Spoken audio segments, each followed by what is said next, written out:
Hey, this is Shrando. I'm here to give you the Giggleland any percent speedrun tutorial. It's a very basic tutorial. I'm just going to give you the tricks and a few extra details that could help you out with your consistency. So, there's no skip at the start of the run. You simply just play it like you would normally, just walk up and press the button. Once the button glows green, you can interact with it. You can also just spam it for when the voice lines finish, either one. Then once you've done that, you just walk up to the staircase on the left here and line up your crosshair like this. You want to be walking towards the banister at all times, keep holding W. That way your crosshair bobs up and down. And then you line up your crosshair so it just touches the dark area. It just tip, tap, tip, tap. You see when it drops down, it barely just about touches the dark area on the ground there. That's perfect. You also want to make sure you're lined up horizontally correct. So like left and right. So you got to balance having a perfect angle both vertically and horizontally. Once you think you've got a good angle, you just walk backwards and pick up this packet. Now, typically you want to aim for the voice lines to still be going by the time you get to this packet, because you cannot interact with this packet when the voice line is going on. So we're using the downtime between pressing the button and picking this packet up. We're using the downtime between those two by doing that lineup we just did and walking to the packet like this. Once the voice lines are done and you can interact with the packet, you just pick it up. You walk back up to the top. And then you just drop it and press W. Keep holding W the entire time.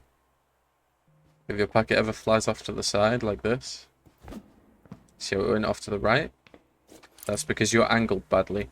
If you're angled too far right, it will fly to the right. If you're angled too far left, it will fly to the left. So you want to be aimed as straight on as possible. If you don't get enough height, then you either aim too high or aimed too low. Okay, these are very vital to figure out your issues. So yeah, just to repeat, you hold W and you drop it. Alright, it's that simple. Once you've packet clipped over, you just come over to this and go collect your teddy.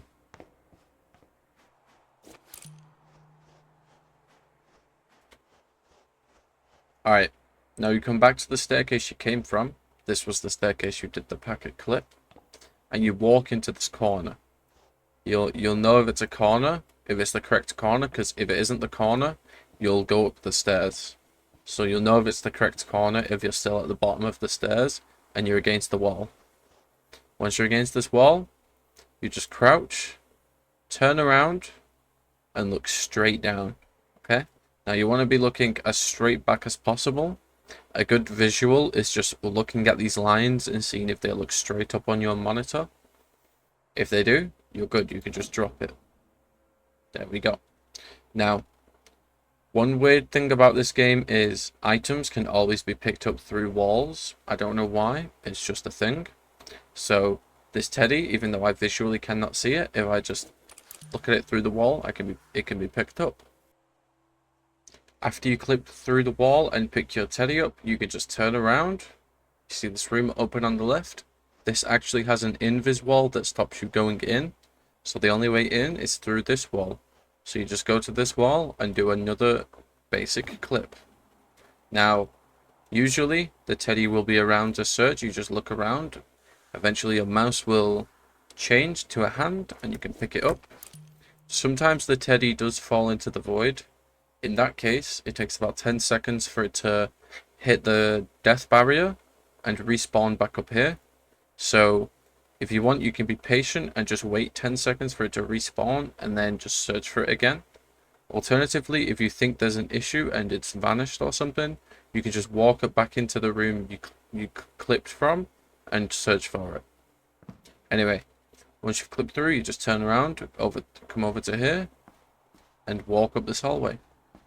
Now, at the end of this hallway will be a clip in a door. I'm going to show you the basic idea of the clip, and then I'm going to show you my visual cue. So at the back of this room, there's a door in the wall. Now the reason it's not available to see right now is because on the NMG run, no major glitches, we do the intended route, which is activating these pipes, and then the final area is going through this door, but in any percent we just clip through. Now the clip here is the exact same as earlier. You just turn around and clip through. You can just YOLO it if you want, just walk to the back wall and send it, or you can use my visual cue, which I will show you right now. You just walk to the left side of this crate, you just walk to the left side of it, and as you're approaching, you tap S. Sorry, not S, D. You tap S until you're in line with this letter I here. Now it's a bit hard to see from far away, but it's also fairly noticeable. There's a letter I just about visible. And I like to just approach this and get in line with it using the keyboard. Once you're in line with it, you can crouch and turn around and do the same clips as earlier. Now, if you're lucky, you will get what I just got, which is a single door clip. Often, if you use my visual cue, which shout out to Joe, he came up with that. If you use that visual cue, you can get through with a single clip. Very often though, especially if you don't use a visual cue, is you get stuck in the door and you have to pick the doll up and do another clip. That's perfectly fine. You just have to do 2 clips instead of 1. And then you go through this door. Now, this next section has very few glitches. So I'm going to show you the basic stuff, and then that will be pretty much everything. This vent has one single glitch again. A lot of this stuff found by Joe. There has one single glitch which can save around 0.5 seconds. And the way it works is you interact with the vent, and the same frame you interact, you pause the game and unpause it. And what that does is it disables your interaction and resets it whilst you're in the vent animation. I'm going to try and get it now so you can get an idea of what it looks like. There we go. And as you notice, my hand was still available and I could get in. Cautionary warning is, once you've done the pause and interact glitch, you do not want to interact with it right away again. You want to wait for the animation to get to the right side, and then you want to, when your mouse is on the way back, spam E to get inside the vent.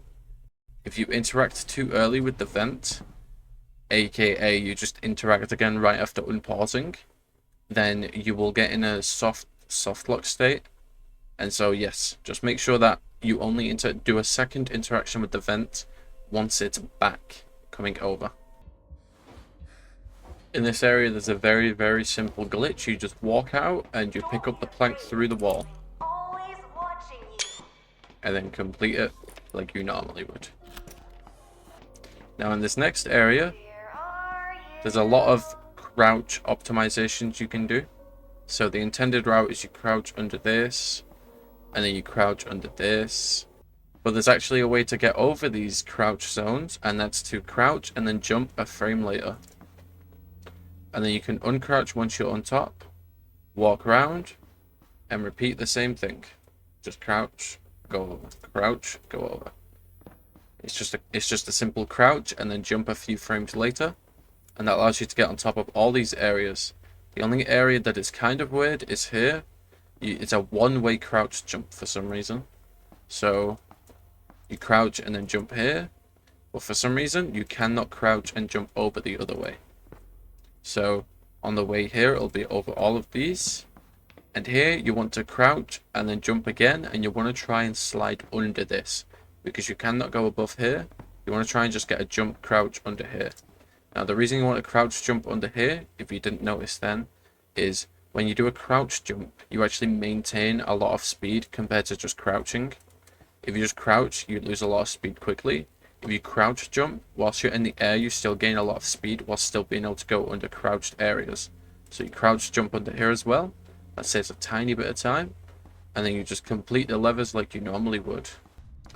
On the way back, I'm going to show you how the speedrunner would do it just fast. So you get an idea of what everything is like chained together.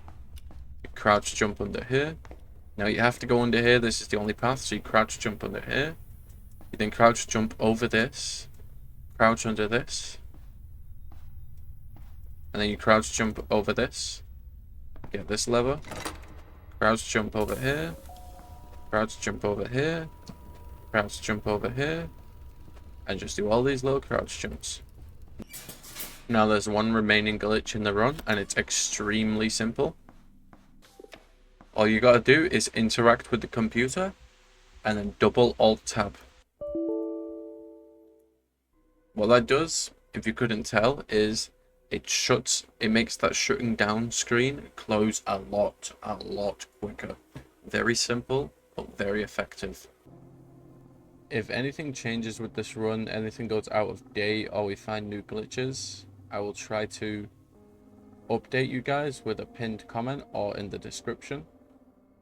Along with that, I've also left some resources in the description, mainly the Discord, so you can find stuff like how to down patch, old auto splitters if you may want to use them, anything like that. All resources will be linked in the description.